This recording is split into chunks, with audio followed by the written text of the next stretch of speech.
नमस्कार, मैं शालिनी और आप देख रहे हैं द न्यूज 15। चलिए आज की 15 बड़ी खबरों पर नजर डालते हैं। आरजेडी ने एक राष्ट्र एक चुनाव को राष्ट्रीय स्वयंसेवक संघ का एजेंडा बताया है। राजद नेता तेजस्वी यादव ने कहा कि ये लोग आरएसएस के एजेंडा को लागू करना चाहते हैं, इसीलिए हम लोग कहते हैं कि ये लोग संविधान विरोधी हैं। अब ये कह रहे हैं कि एक राष्ट्र एक चुनाव, आगे कहेंगे एक राष्ट्र एक पार्टी, फिर कहेंगे कि एक राष्ट्र एक नेता। क्या मतलब हुआ? बाद में पता चलेगा कि विधानसभा चुनाव की जरूरत ही नहीं है। रविचंद्रन अश्विन ने इंटरनेशनल क्रिकेट से संन्यास ले लिया है। वे तीनों फॉर्मेट मिलाकर 287 मैच खेले और 765 विकेट लिए। अश्विन भारत के दूसरे सबसे ज्यादा विकेट लेने वाले गेंदबाज हैं। संभल और वाराणसी के बाद अब मुजफ्फरनगर जिले में भी मुस्लिम आबादी के बीच एक शिव मंदिर खंडहर अवस्था में मिला है। बताया जा रहा है कि नगर कोतावली क्षेत्र के खालापार मोहल्ले में 54 साल पहले इस शिव मंदिर की स्थापना की गई थी। उस समय ये क्षेत्र हिंदू बहुल्य हुआ करता था। बांग्लादेश की अंतरिम सरकार के सलाहकार के रूप में कार्यरत महफूज आलम ने 16 दिसंबर 1971 के विजय दिवस के अवसर पर भारत के खिलाफ फेसबुक पर एक विवादित नक्शा साझा किया, जिसमें भारत के पश्चिम बंगाल, त्रिपुरा और असम को बांग्लादेश का हिस्सा दिखाया गया। अमेरिका के अगले राष्ट्रपति डोनाल्ड ट्रंप ने एक बार फिर भारत पर टैरिफ लगाने की धमकी दोहराई है। ट्रंप ने कहा है कि भारत की ओर से कई अमेरिकी प्रोडक्ट्स पर भारी भरकम टैरिफ लगाया जाता है। डोनाल्ड ट्रंप ने कहा कि जैसे को तैसा, अगर वो हम पर टैक्स लगाते हैं तो हमें भी उन पर उतना ही टैक्स लगाना चाहिए। उत्तर प्रदेश के कई जिलों में अतिक्रमण हटाने के लिए बुलडोजर की कार्रवाई की जा रही है। इस बीच बलिया में भाजपा कैंप कार्यालय पर ही मंगलवार को बुलडोजर चलाया गया। नगर पालिका की टीम ने इस पर बुलडोजर चला दिया क्योंकि कथित तौर पर इसे जमीन का अतिक्रमण कर बताया गया है।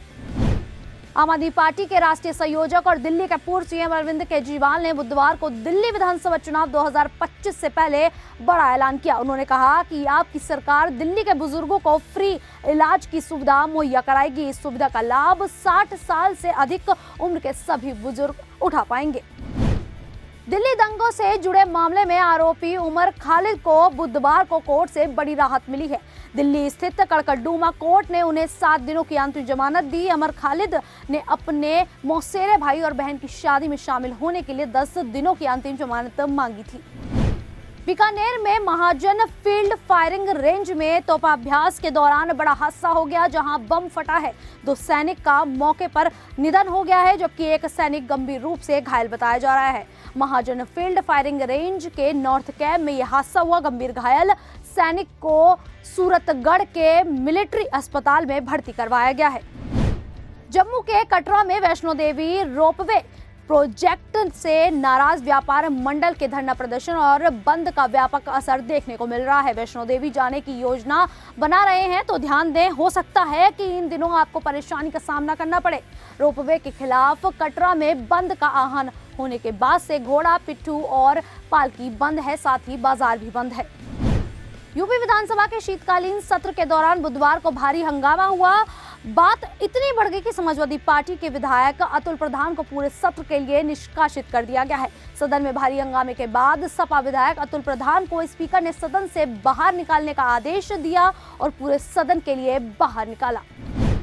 रूस के स्वास्थ्य मंत्रालय ने दावा किया है कि उन्होंने कैंसर की वैक्सीन विकसित कर ली है, जिसको वह अपने नागरिकों को मुफ्त में देंगे। मीडिया रिपोर्ट के अनुसार रूस के स्वास्थ्य मंत्रालय के रेडियोलॉजी मेडिकल रिसर्च सेंटर के चीफ ने कहा कि वैक्सीन का शॉट 2025 की शुरुआत में लॉन्च किया जाएगा। संभल के सपा सांसद जियाउर रहमान वर्क के इलाहाबाद हाई कोर्ट में याचिका दायर करते हुए अपनी गिरफ्तारी पर रोक लगाने की मांग की है। इसके साथ ही उन्होंने अपने खिलाफ दर्ज एफआईआर को भी खारिज करने की मांग की है। संभल हिंसा मामले में पुलिस ने सांसद वर्क के खिलाफ केस दर्ज किया था। पुलिस का कहना है कि उनके भड़काऊ भाषण की वजह से ही शाही जामा मस्जिद में सर्वे के दौरान हिंसा हुई थी।